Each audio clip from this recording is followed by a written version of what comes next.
Okay, we're on the air. I'm going to start sharing.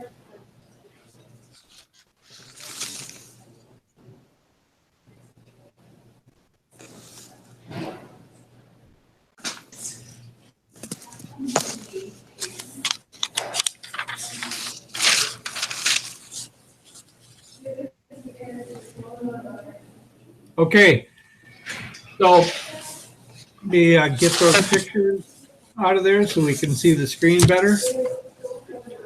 So this is only one of the assignments, right? We had 3.4 and 3.5 last time. Do you have any questions on 3.4 or 3.5? Let's start with questions on 3.5, please. On the Euler diagram.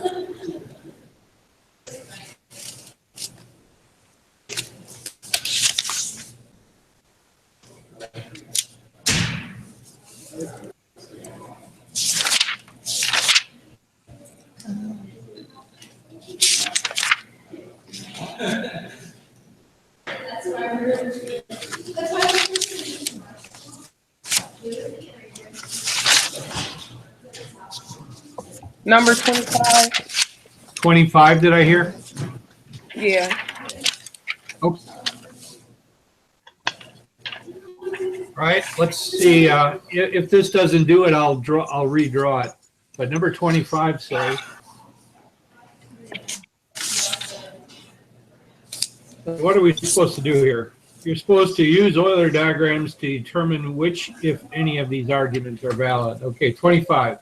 Some people who fish are lucky.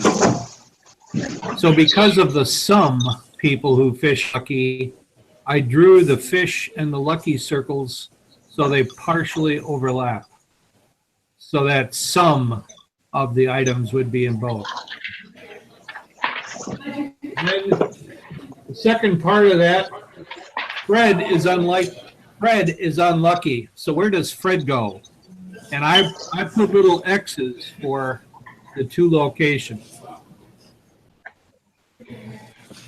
Can you see that Fred could be in either one? I mean, he's unlucky, so he could be in either one of those two areas. Now comes the conclusion. Outside. Fred is not a person who fishes. And you see how that's false? Because one of my two Fred position choices was in the fish circle. So let me know if that makes sense.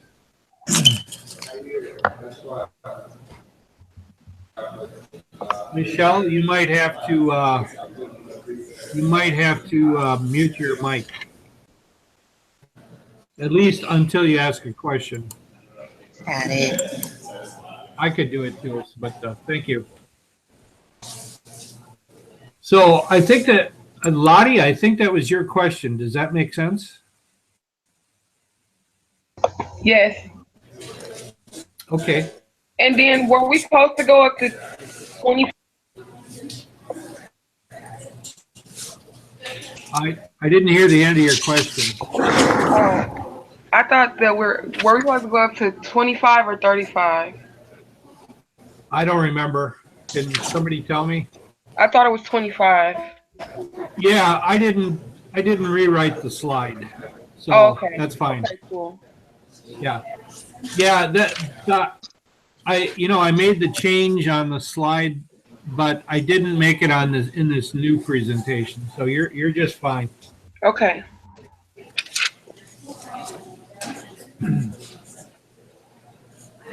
We still have some interesting sound. Maybe I'll have to go in there and do some. I think that's still you, Michelle. So I am going to mute you. Sorry. So Michelle, I just muted you. That's nothing against you. You want to ask a question, just unmute it. But there's quite a bit of speech coming through from the building you're in. Okay, let me get rid of those again.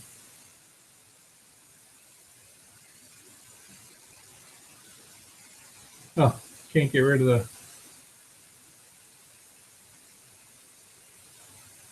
I can't find the way to get rid of those. All right. Well, anyway, we'll go back and share again. I hope. There we go.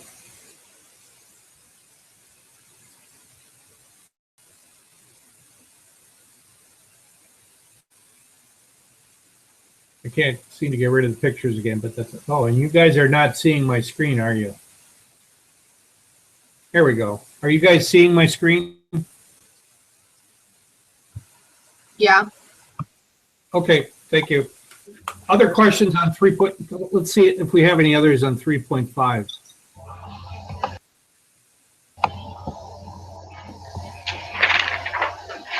Number 17.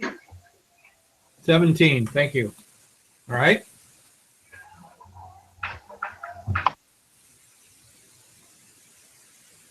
Yeah, I think I'm going to draw this one over. We'll just start from scratch on this one.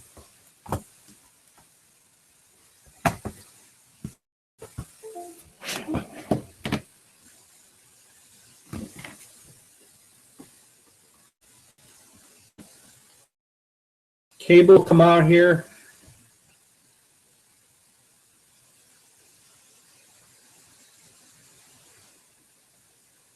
So I just got to get my picture back. There we go. Okay, number 17. So number 17 says,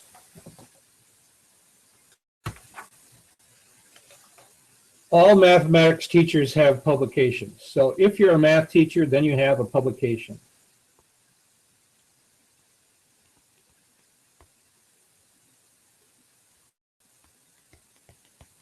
So math teacher, I'm abbreviating MT, have publications, HP, right? The if part always is in the interior. Second one, some PhDs have publications. So now I have to have a partial crossover of the HP circle with the PhD. I'm just going to call that P.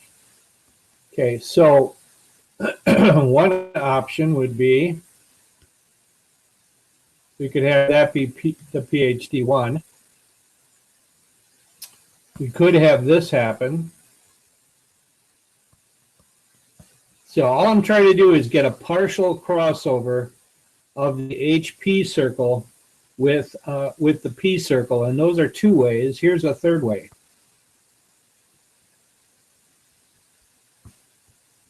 All three of those, all three P's are ways that P could partially cross over with HP. Now, let's look at the conclusion. Some PhDs have publications. Is that true with P1? Yep. Is it true with P2? I'm sorry. Did I read the right conclusion? No, some PhDs are math teachers. Sorry, that's the conclusion. Some PhDs are math teachers, and it's false with P1 right away. Do you see that? So in P1, I mean, wherever I am in here, there's no chance of me being in the MT circle. So right off the bat, I can see, I didn't even have to go to P2 and P3. I can see right away in P1, no way. By the way, P2 would have been true and P3 would have been true, but because P1 doesn't work, we have to say invalid.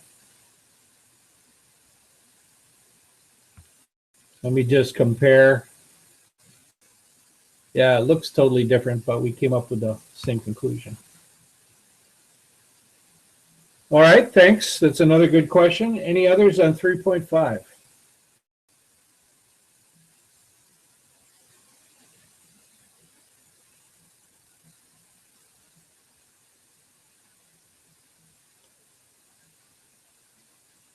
All right, how about 3.4?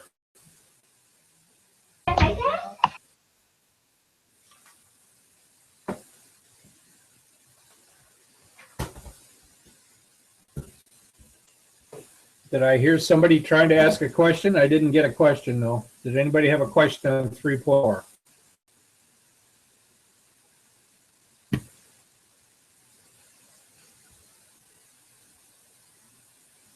Greetings, Elliot. Sorry I came on late tonight. We just went through questions on 3.5, and now I'm asking for any on 3.4. The variations of the conditional and implicatives.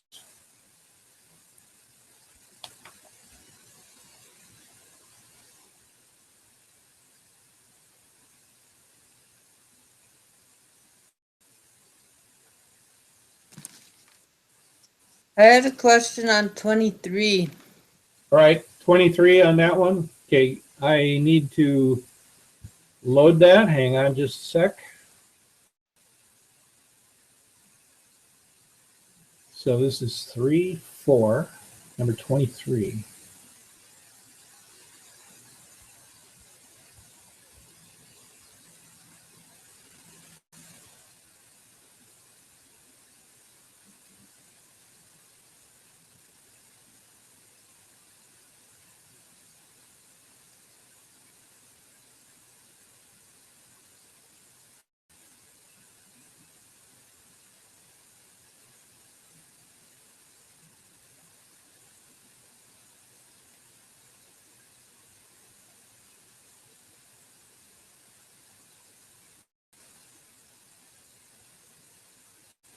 Oops, it's the wrong one.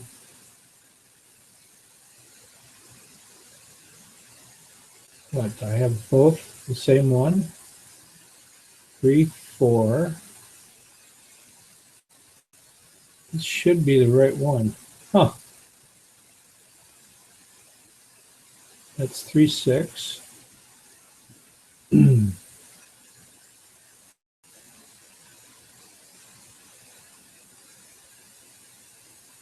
What happened to my 3, 6?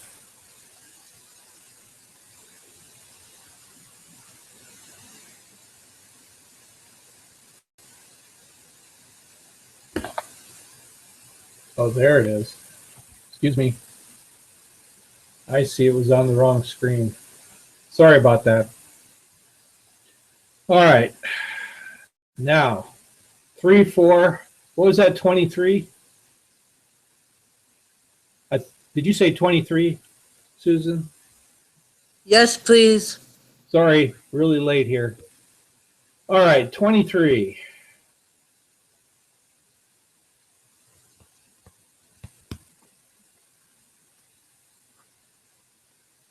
Catching up. All right, number 23. Directions. P stands for I will buy it, and Q stands for it is a poodle. Translate each of the symbols into symbolic form. So let me just, so P is I will buy it, and Q is it is a poodle. So if it is not a poodle, so if not Q. Are you on 3.4? Maybe not. Sorry. I have to love ultimate. I'm looking in the wrong place. Okay, I'm getting it. Sorry. Thank you for straightening me out before I got all done. Yeah, 23. Okay, to love ultimate is a sufficient. Okay, we got somebody spouting off here. Number 23. To love ultimate, it is sufficient and necessary that you honk. Okay, so to love ultimate, it doesn't really matter if you say it's sufficient and necessary. I forgot, what's the other shortcut? What's the other letter? A? No, U. Okay, so what they're saying is ultimate thing is sufficient and necessary. So in other words, it's both on the beginning and the ending of the arrow, which in effect tells you it's a double-headed arrow. So when something is both sufficient and necessary, it's both on the dull end of the arrow and on the sharp end, and that means you got to have a double-headed arrow. By the way, that would be just, if you wrote it this way, it would be absolutely correct. It doesn't matter, because it's bidirectional this time, it doesn't matter which letter starts it off and which one ends it. So both would be correct. So now that I've finally got in the right section here for 3-4, does anybody else have one on 3-4? Number 3. Okay, let's take a look at number 3.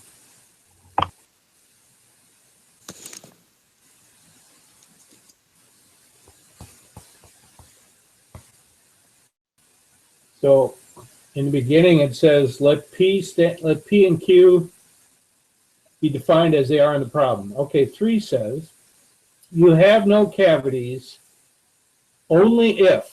Do you remember that one? Only if means you have to put this down. Okay. You have no cavities only if you brush your teeth with clean. I'm sorry, that I used the wrong letter. Cavities is what? P? Oh, in problem 2. Okay, back in problem 2, P stands you brush your teeth with clean. Q stands for you have no cavities. So you have no cavities only if you brush your teeth with clean. So this is just that memory work that whenever you see the words only if, you basically have to reproduce an if-then statement. So that's that middle symbol is really the only thing you have to. And if you're wondering why didn't I put a not sign, it's because Q is already defined as you not having no cavities. So I didn't need to put that in there. So that would be the correct answer for number 3.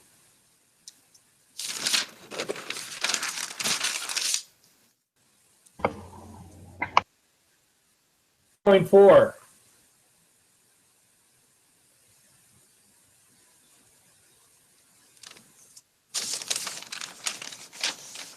Going once.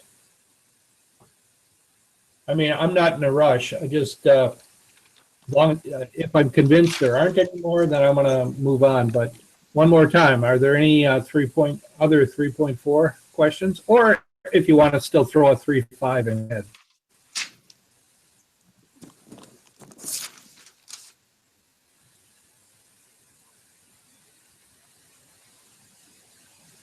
Okay, then I'm going to start the new lesson, 3.6. So we'll put this down.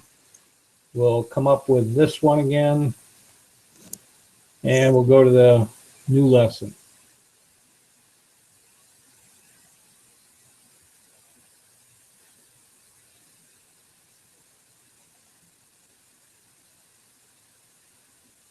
Okay, so here's lesson 3.6.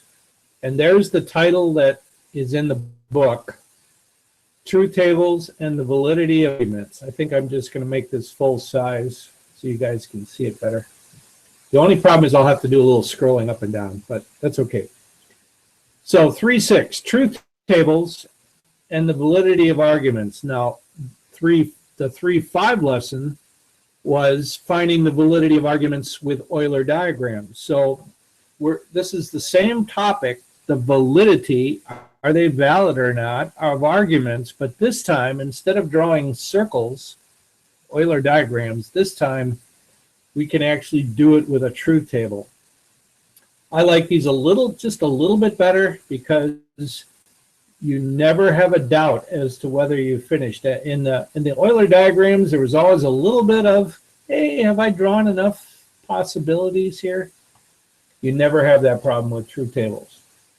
So, of course, you have to do a little bit more writing. So I guess there's always, positive and negative.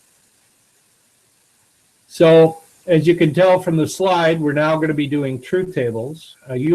Truth tables are not totally new to you, but doing these arguments this way, let me show you how we're going to do this. Okay, so first, let me start with an argument we've done before. This is number one from, anyway, here's an argument. If E then P, then the second line of the argument is not E, and the conclusion is therefore not P. Now off to the right, I did it with we're not going to do it with Euler diagrams, but I wanted to show you one example where we do it both ways. We're going to do it with Euler like we did last time, and then I do it with the truth table. Why? Because I want to show you that both work.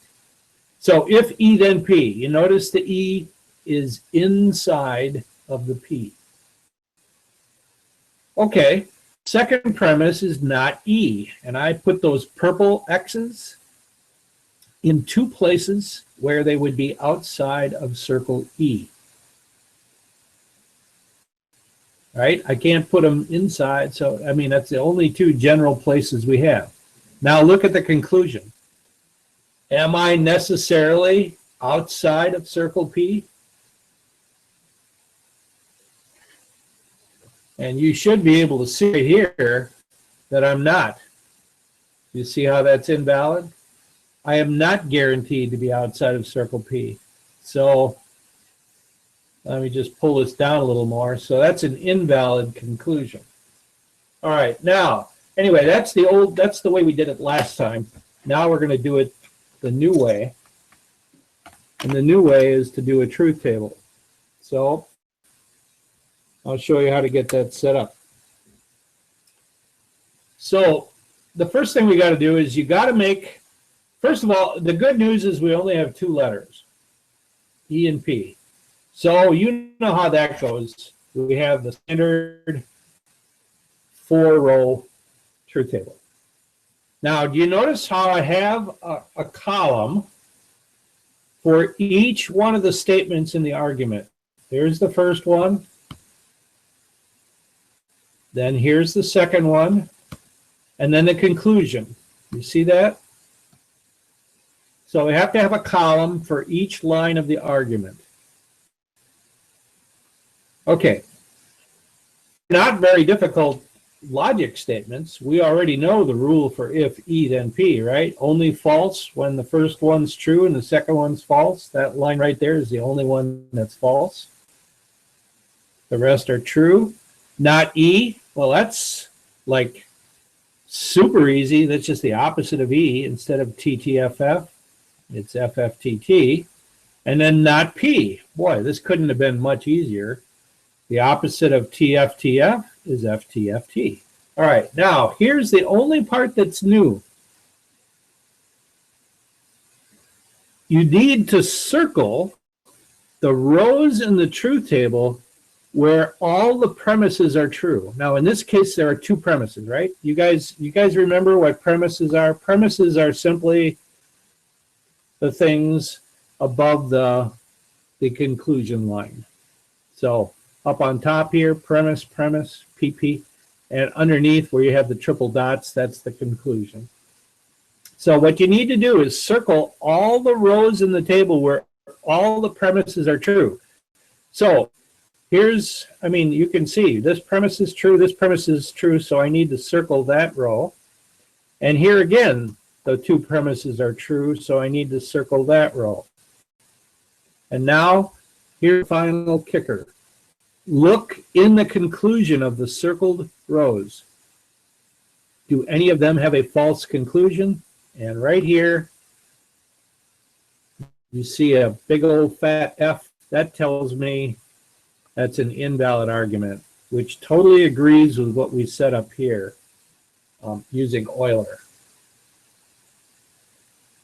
We'll do another one pretty soon here, but so let me just recap. You make a truth table and you make a column for each premise and for the conclusion. So in this case, that meant I needed to add 3 columns. Then work out the truth table. You know, that's just a matter of what we learned before.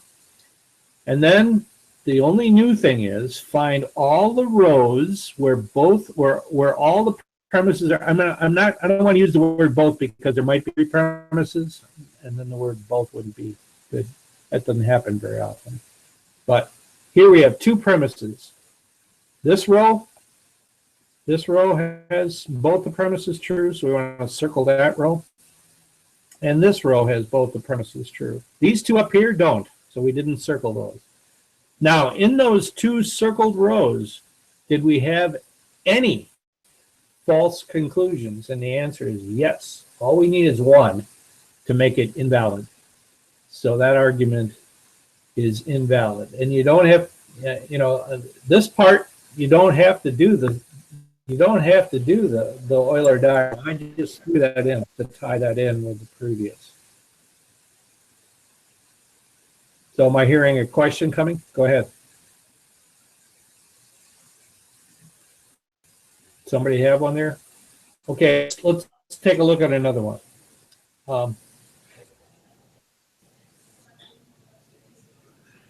Somebody got a question? I do. This is Michelle. Yeah, go ahead. I can only see 3 rows. Do you need to scroll up some on the screen?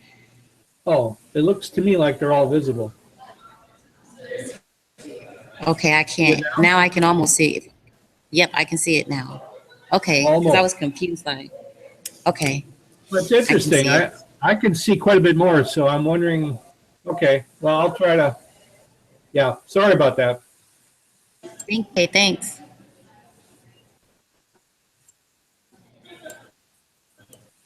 Of course, this is in the notes, so I'm going to go on. Let's do another one. Let's go ahead. I'm going to take one that's a little bit more challenging. Let's take number 7. Number 7.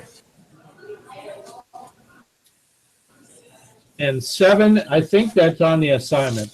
I will find out. Yeah, I'm going to have to do scrolling here. I thought this would be helpful to make it bigger, but it's going to cause me to have to scroll more. Okay, so here is number 7. Let me double check that I have the page for you. So if you want to look it up, you can.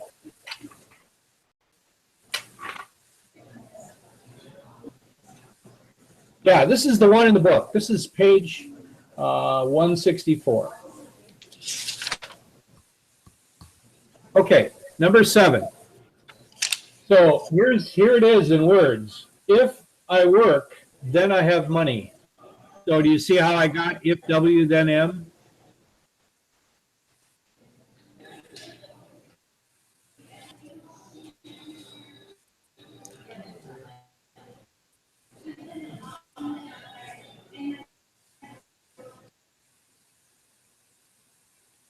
Yep. I'm just muting Michelle there so we have a little time. Okay, so if I work, then I have money. I love this one. The second premise is if I don't work, then I have a good time. So if not W, then G. I'm using G for good time. And then comes the conclusion. Therefore, I have money or I have a good time. So therefore, money or a good time. And there, I'm using the inclusive or there. So there is my argument. That's the first step. You got to write the argument down with symbols. Notice the two things above the line I call those premises. Premise 1 and premise 2. And the thing below the line, that's the conclusion. All right, so let's make a truth table. Okay, well, WMG, uh-oh. How many letters is that, and how many rows am I going to need? You can ignore this, by the way. How many letters is that? WMG. I threw a not W in, but we have 3 letters, right? WMG. So I need 2 to the 3 power. I need 8 rows. Okay. So set up your truth table. And I'm going to scoot up. Michelle, I hope you can see the whole thing. So the first one, you've got 8, so you go half and half. Notice the first column, W, I went 4 trues and 4 false. Then I cut that in half, and I went by 2s in the M column. TT, FF, TT, FF.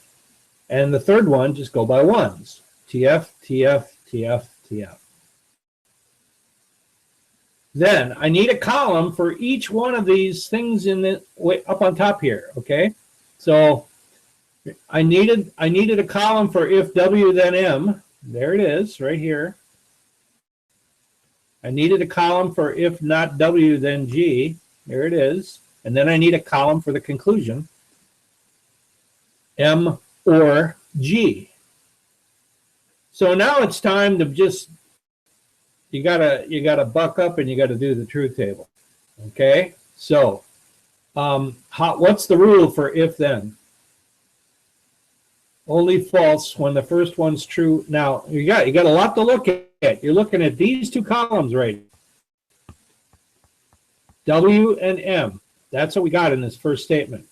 So here's one where the first is true and the second is false. You notice I put a false there. Here's one, another one. And that's it. The rest, those are the only 2 that are false out of the 8. Okay, that column should be pretty quick to do. Now I need to do, I'm going to erase those asterisks. I do if not W then G. So you don't have to do this, but hang on. I threw in a not W right here so that I could do it that way. You could have put a not W right under here. So anyway, now I'm looking at these two. If not W, then G. Please note, it's backwards from right to left. You can't have all, otherwise you're going to have columns coming out of your ears. So if false, then true, that's true. If false, then false, that's true, right? Because the only time an if then is false is when the first is true and the second is false. If false, then true, that's true. If false, then false, that's true. If true, then true, that's true. Here we go. If true, then false, that's false. If true, then true, we're true again. And here's a false one again. If true, then false. So this is all just practicing those rules that we had previously learned. Okay. And then I need a column for M or G. So now let me go back here and erase. We want to do these two columns. M or G. So I've put S, hopefully I just put asterisks there so you can focus in your vision. How does the OR rule work? Only false when both are false, right? So here we go. True, true, true.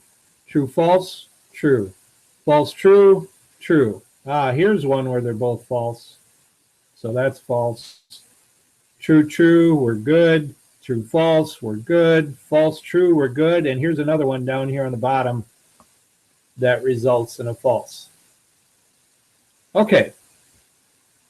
So there's the truth table. Now we got to find all the rows where both the premises are true. So remember, that's the P1 and the P. By the way, you need to label these like this, otherwise you won't know when you make your truth table. So look in the P1 and the P2 column. Well, these two are true, so circle that one. The second one, yep. The third one, nope, nope. The fourth one, yep. Not the fifth. The sixth one has the premise is true, and the last one doesn't. So we have 1, 2, 3, 4 circles. You see that? Now, the final question is, do we have in any of the circled rows, do we have any false conclusions? Not in the circled rows, right? You see how they're all trues? 1, 2, 3, 4. They're all trues. Therefore, This argument is a valid argument.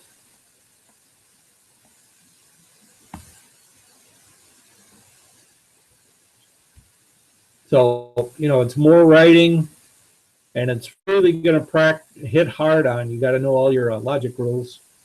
But boy, when you're done, you know, this argument is valid. I love it, and how true that one is, huh? I love that. If I work, I have money. If I don't work, I have a good time. So I either have money or I have a good time. Now, I know they're not exclusive, but how true, you know, it really does ring true. Okay. Does anyone have a follow-up about what all this crazy scribbling I just did on number 7?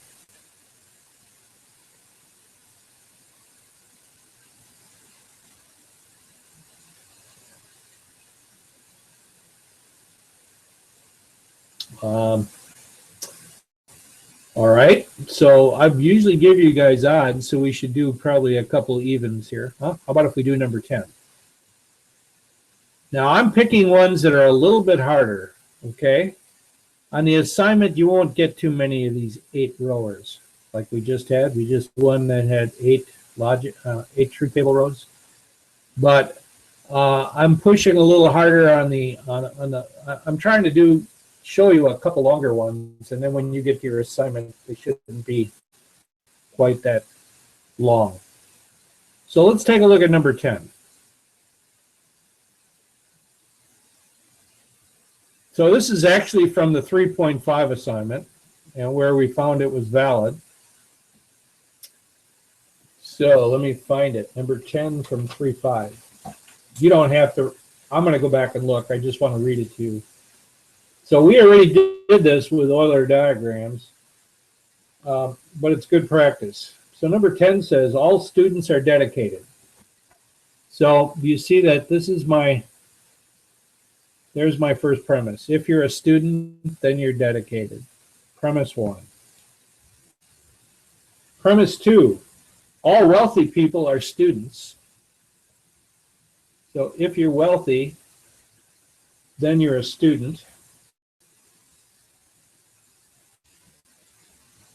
And then, therefore, so that's my conclusion, therefore, if you're wealthy, then you're dedicated. So there's the argument. The bad news is we have SDW, we have 3. So once again, we've got to go 8 rows. Okay? So anyway, this is one of those, the S, I decided to put S first since that was the first one that appeared. And we're doing 8, so half and half. So you notice I went 4 trues and then falses. Then I went by 2s. And then I went by 1s. If S, then D. Now, let me erase the 1 and the 2 at the top here. And we'll put an asterisk in there. These are the 2 we have to look at for this first premise. If S, then D, and it's forward. Well, here's one that's false because the first one's true and the second one's false. Here's another one. But other than that, do you see that the rest of them do not have an if T, then F? So only these 2 again. Those are the only 2 out of the 8 in the first column that are false. All right, second one. Erase the asterisks. This time we're doing if W, then S. I'm going to, instead of putting asterisks, I'm putting numbers because W is the first number. I got to read this from right to left. If W, then S. So only false when the first one's true and the second one's false. If true, then true. True. If false, then true. True. If true, then true. True. If false, then true. True. Here's one. If true, then false. False. If false, then false is true. Here's another one. If true, then false. And so, again, there's only 2 out of the 8 that are false, but they're different ones. Okay, and now we got one more to do. This time we have to do if W, then D. So if W, then D. If 1, then 2. Again, you got to read from right to left. If true, then true. Yeah, we're good. False, then true. True. If true, then false. So that one's false. False, then false is true. True, then true is true. False, then true is true. Here's another one that's going to be false because the first is true and then the last one is true. Okay. So, all right, we've practiced our rules. Now, we'll circle all the rows where all the premises are true. So that's P1 and P2, those first two blue columns. And again, it turns out we have 4 rows. Do you see that? 4 rows have both the premises true. So I circled them. Do we have any false conclusions in those circled rows? And we do not. So do you see that this is a valid argument?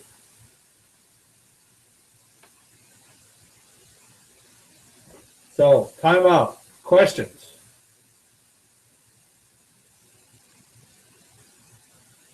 I know I'm probably going too fast for some of you. I don't know.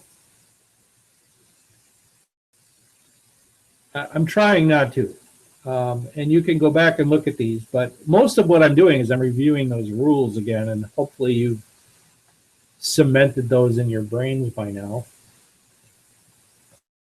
Okay, we better go, let's go to another one. So that was an even.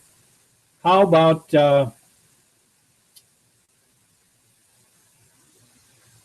let's do another odd. Let's do number 15. Okay. And again, you'll have to excuse me. I've got it all done already. Instead of writing it over, I think we'll just leave what I have up here. So number 15, and this is now the real number 15 from lesson 3.6. So this is, I think, one of your assigned problems again. So the book says, write the argument and then check it out. So 15 says, if the spouse is filing F, then you have to give the spouse's social security number S. So if F, then S. See it up there on the top, the premise way up here? Hopefully you can see all of this, Michelle. And then the second argument is the spouse is not filing. So that's this one right here, not, whoop. I don't like the way that uncovered things. Not F. And then the conclusion is you do not give the social security number, so not S. So this is a pretty simple argument. And the top 2 are premises, and that one's a conclusion. So we make a column for each of those. Here they are, P1, P2, C. Good news, you only have 2 letters, so we only have 4 rows. This is more typical. It doesn't take nearly as long to make the truth table up.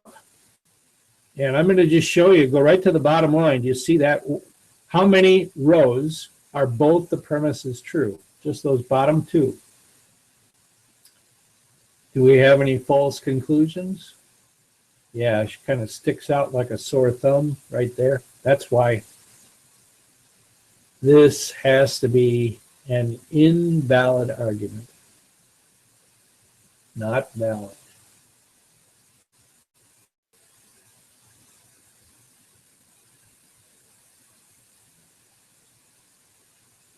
All right, I'm going to go to number 14 next. Let's 18. Another even, and it's a shorter one, I believe. Yeah, we're down to a regular. Okay, so number 18, I'm reading it out of the book. This one, there's no words. They just gave you these letters. If P, then Q is the first premise. P is the second premise. And Q is the conclusion. Wow, this one's really going to be easy. because I only have one. Look at, only I have to do one column. I mean, P I just copied, Q I just copied. So the only one I really had to calculate, I'm sorry, I had the wrong pointer there. This is the only one that I have to do a truth table for. I mean, the other two I just copied. So if P then Q, oh yeah, that's that one only is false when the first one's true and the second one's false. All right. So do you see where the P's are? Which rows have all the premises true? Only the one. Is there a false conclusion? Nope. So this is a valid argument. So, you know, it's real clear at the end. Is it valid or not? All you got to do is look to see if there's any falses in those circled rows. It's just not as mysterious. It's more clear cut. Now, if you're struggling a little bit with truth tables and your rules, well, then this isn't as easy as I'm making it out to be. But I'm hoping by now you guys have committed those, you know, really got them in your brain, those rules, those 6 rules. All right, that's number 18. Let's do another odd. So I'm going to pick out number 21. And this one's from the assignment. Okay. So the only bad news is we have a bunch of letters. Okay. So 21, they gave you the argument. This is copied right out of the book. There's no translating. So the first one is if P then Q. The second one is if Q then R. And the conclusion is if not R then not P. All right, so that's a premise, and the third one is a conclusion. So I need 3 columns. You can see I made them already over here. Now, if there's bad news, there's 3 letters. So you know that means we need 8 rows. So I'm going to scroll up. Hopefully, Michelle will be able to see this. So here are the 3 main rows right here.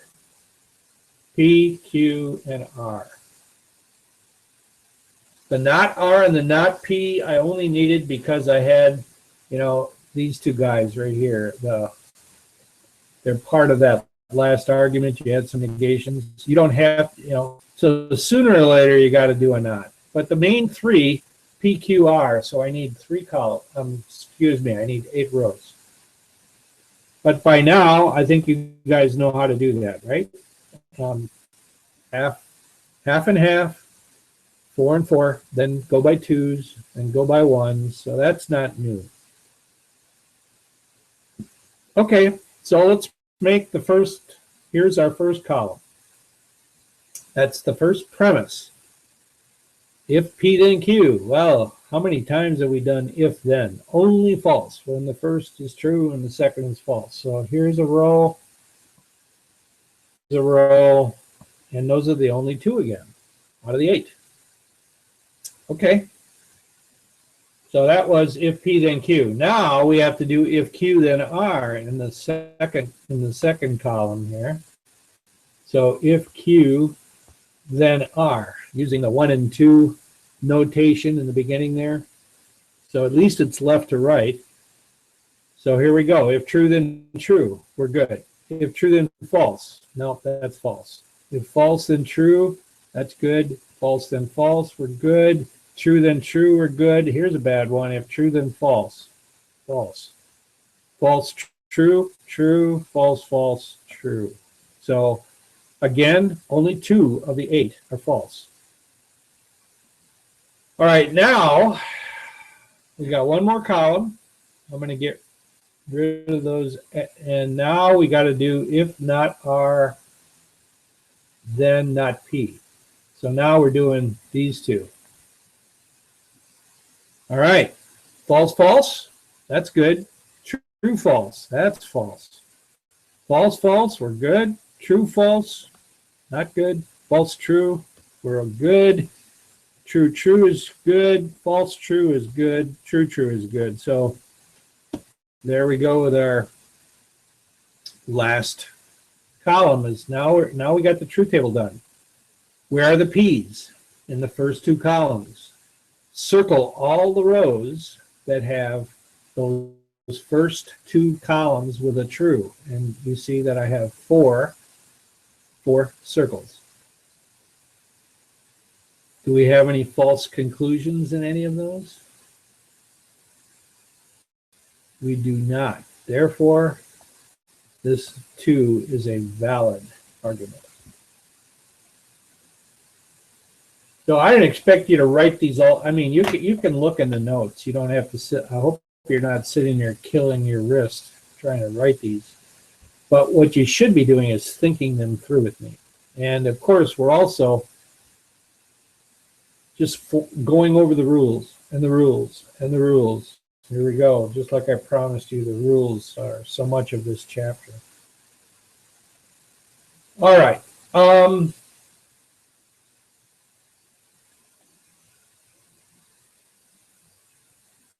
So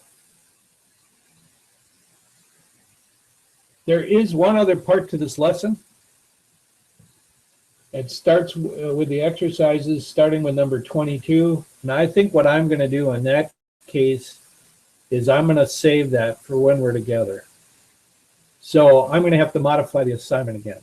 All right. So once again, what you see in the syllabus, I'm going to shorten it up a little bit. I mean, I'm not done. I want to see if you guys have questions. But let's go to the assignment page here. Let me make this a little smaller so you guys can see it better. Okay. So I want you to do 1 to 21 odds. So 1 to 21 odds. And please note what it says in the box. Don't do these with Euler diagrams. Today, it's very important that you do the truth table technique. Okay, 1 to 21 odds. So, am I hearing somebody getting ready to ask a question? Go right ahead. So the second part of this lesson deals with what happens after number 21, and I just feel I need to show you that in person. So we'll do that Wednesday. Now, you want to go through any more? Do you have some, more importantly, are there some clarifications on the ones I did that you want to go through?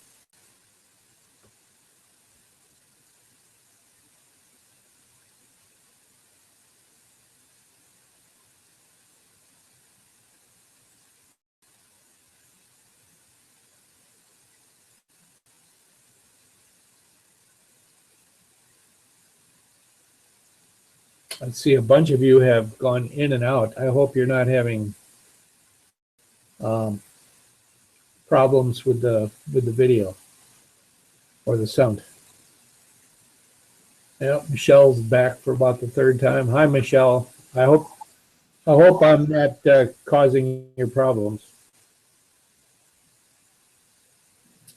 So, questions?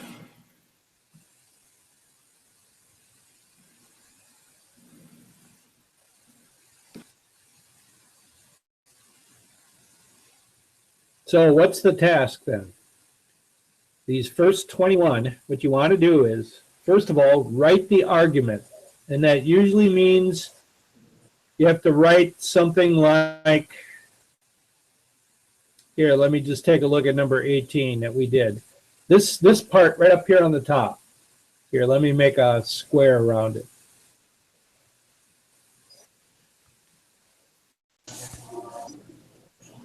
That part right there, that's the argument. So what you've got to do is interpret the words into an argument. And it almost always involves what? Two premises and a conclusion. And once you've identified the two premises and the conclusion, then you know that you need a column for each of those premises and the conclusion. And then just make your truth table. Pretty straightforward. There's no mystery here. I mean, it's all a matter of knowing your logic rules.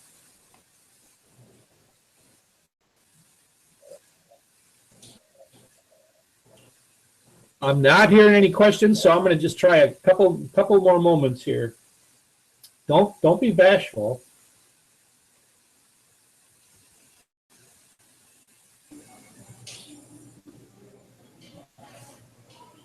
While you are thinking, I do want to apologize to you for getting started late tonight. I'm sorry about that. I got distracted and a little bit behind. Sorry about that. And thank you for hanging in there and waiting a little bit. I appreciate that. Well, not hearing any questions, I'm going to close this off. Remember now, we shortened up the assignment. And now what? You've got three assignments for Wednesday night. All right. Thank you. Have a good evening. Enjoy the warm weather. Thank you. You too. Right. Night.